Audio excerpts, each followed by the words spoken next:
अभी हमारी मुलाकात हुई जिसमें बैरिस्टर गौहर साहब भी थी, जुनैद अकबर साहब भी थी, आतिफ खान, शाहरान तरकई और हमारे 2 और भी MNAs थे।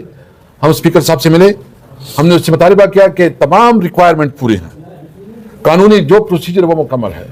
इसके बावजूद अपोजिशन लीडर की नोटिफिकेशन न होना बहुत तशवीशनाक है और ये पार्लियामेंट अधूरी है जब तक इसके अंदर जो अपोजिशन लीडर की अपॉइंटमेंट नहीं होती। तो हमारा मुतालबा है कि फौरी तौर पर सेनेट में और नेशनल असेंबली में अपोजिशन लीडर की तैनाती की जाए ताकि जो पार्लियामान का निज़ाम है वो कानून के मुताबिक, रूल्स के मुताबिक आगे बढ़े। 26वीं आईनी तरमीम के बाद अभी 27वीं आईनी तरमीम आया और ये सारी उस असेंबली से हो रही है जो कि अवाम के मुंतखब करदा नहीं है, जो पार्लियामेंट 47 के पैदावार असेंबली है। अवाम ने इनको वोट ही नहीं दिया, ये हुकूमत में बैठे हैं, अवाम ने ये अवाम की नुमाइंदगी नहीं है, इसके पास इख्तियार नहीं है इस असेंबली के पास कि कोई कानून साजी करे।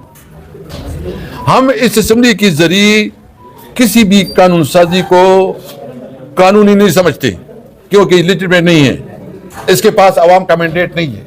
इसलिए हम जो भी ये बिल लेके आएंगे या कॉन्स्टिट्यूशनल अमेंडमेंट लेके आएंगे, 27 अमेंडमेंट, हम इसको मुस्तरद करते हैं और समझते हैं कि जब तक सही मानों में अवाम का मुंतखब पार्लियामेंट नहीं होता, अवाम की मुंतखब नुमाइंदगी नहीं होती, उस वक्त तक किसी कानून साजी का कोई अखलाकी जवाज़ नहीं है।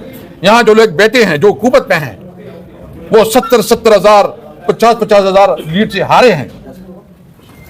किस डटाई के साथ वो यहाँ हुकूमत कर रहे हैं, नाजायज की तनख्वाहें ले रहे हैं और फिर कानून साजी पे कानून साजी कर रहे हैं। तो हम भरपूर तरीके से इस कानून साजी को मुस्तरद भी करते हैं और समझते हैं कि इस पार्लियामेंट के पास ये हक और ये अख्तियार नहीं है कि ये कोई कानून साजी करे। इसलिए हमने फैसला किया, मैं तमाम इस मौके पे तमाम जमहूरी कुव्वतों को, इवन मैं जुडिशरी को, मैं बार एसोसिएशंस को, मैं मीडिया को, मैं पाकिस्तान के तमाम मकतब फिक्र के लोगों को यह ख्वाहिश करता हूं कि निकले। अगर आज आप नहीं निकलते, आप आवाज नहीं उठाते, तो याद रखें यहां जमहूरियत खतरे में है, जमहूरियत खत्म हो गई है, अमन इस मुल्क में डेमोक्रेसी नहीं रही। इसलिए ये तमाम शहरियों का की रिस्पॉन्सिबिलिटी है कि वो कुल के इसकी मुखालिफत के लिए निकल आए।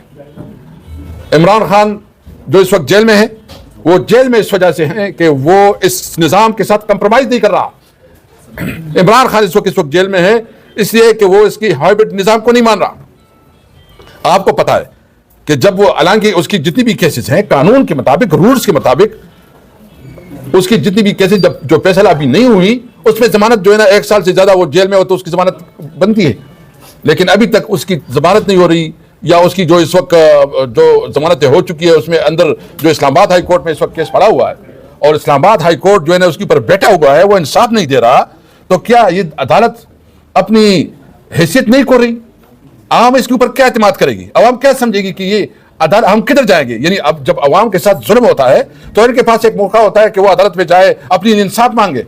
जब अदालतें इंतजामिया की महकूम हो जाए, इंतजामिया के मातहत हो जाए और इंतजामिया के आर्डर लेने लगे तो उस सूरत में अवाम किधर जाएंगे? इसलिए जो हमारा अलायंस है, उस अलायंस के जरिए इंशाल्लाह हम पूरी मुल्क में एक तहरीक चलाएंगे। 14 नवंबर को हमारा हैदराबाद में जलसा है और इसके बाद कराची में भी हमने प्लान किया है, पंजाब में भी हम करेंगे इंशाल्लाह, और बाकी जो हमारी पॉलिटिकल कमेटी की भी आज मीटिंग है उसमें भी फैसले होंगे। हमने भरपूर तरीके से आवाम की आवाज़ बनना है इंशाअल्लाह ताला। इमरान खान जो नाजायज़ जेल में है, ये जो जुल्म कर रहे हैं, जिस तरह ये हमारी सूबे के मुंतखब चीफ मिनिस्टर और जिसके पास इस्लामाबाद के लार्जर बेंच के ऑर्डर्स हैं वो इम्प्लीमेंट नहीं हो रहे हैं। हम तो जुडिशरी से मुतालबा करते हैं कि एक तरफ तो आप केस के ऊपर बैठे हुए हैं, दूसरी तरफ जो आपका अपना फैसला है इसको इम्प्लीमेंट नहीं कर सकते। आपको तो उसके खिलाफ जो है ना सुमोटो लेना चाहिए या उसके खिलाफ कंटेम्प्ट करना चाहिए, उसको बुलाना चाहिए जेल सुपरडेंट को। उसकी क्या हैसियत है कि वो जो है इतनी बड़ी लार्जर बेंच के फैसले को ना माने?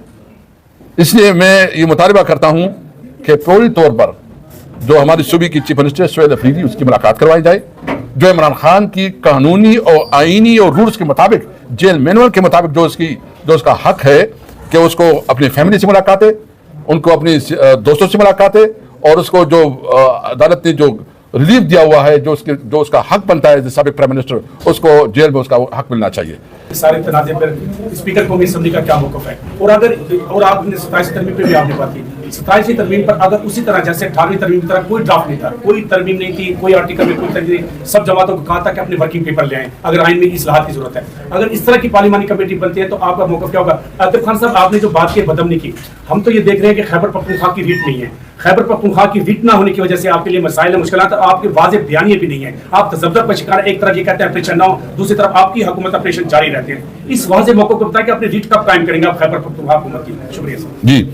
सबसे पहले तो बात यह है कि देखिए ये आइन कोई मतलब ये इसके साथ जिस तरह खेल रहे हैं ना, आइन एक बहुत मुकद्दस डॉक्यूमेंट होता है।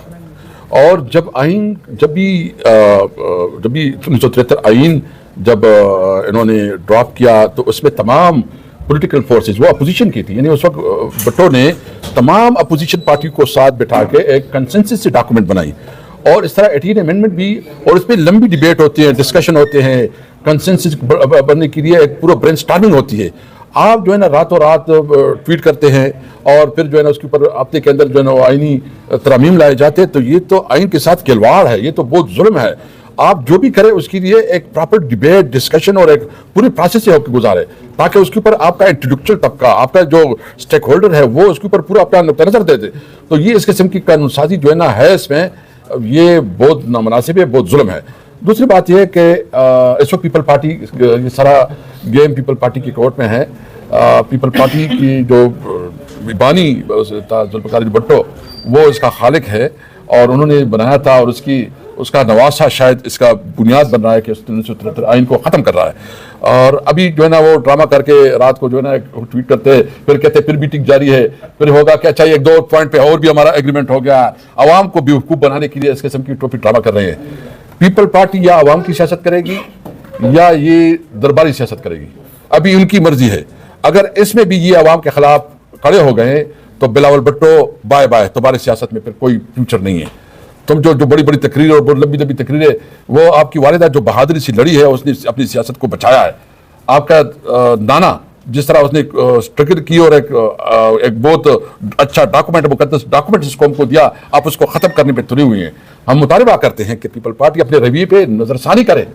अगर वो कड़े होते हैं तो उसकी सियासत जिंदा होगी। हम इस रवैये की मजम्मत करते हैं। सर, इस अहम मौके पर अपोजिशन लीडर के नोटिफिकेशन जारी ना होना, क्या समझते हैं पीटीआई को ज़हनी अजियत दी जा रही है? और नंबर 2, ये जो अमन जरगा होने जा रहा है, आपको क्या लग रहा है, क्या इसमें भी रखना डालने की कोशिश की जा रही है उन ताकतों की जानिब से जो बार बार पीटी को पॉइंट आउट कर रहे हैं?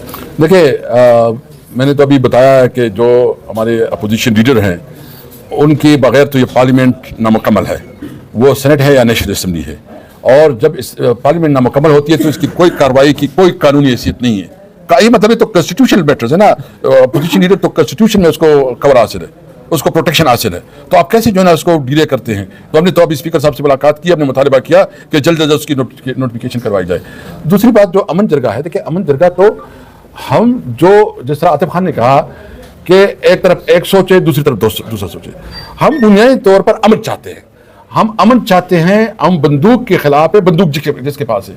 हम समझते हैं कि अगर अमन होगा तो रोजगार होगा, कारोबार होगा और एक खुशहाली और तरक्की होगी। तो इसलिए हमने तमाम उन लोगों को जिसका मुख्तलिफ नुक्ता नज़र है, मुख्तलिफ सोच है, सबको बिठा के हम एक बड़े लेवल पे पॉलिसी स्टेटमेंट लाना चाहते हैं, एक रेजोल्यूशन लाना चाहते हैं जिसमें तमाम स्टेक होल्डर की, जितनी सियासी पार्टियां हैं, बार एसोसिएशन है, मीडिया है, उन सबसे मशावरत से एक भरपूर पॉलिसी दे, फिर सूबाई हुकूमत उसको इम्प्लीमेंट करें।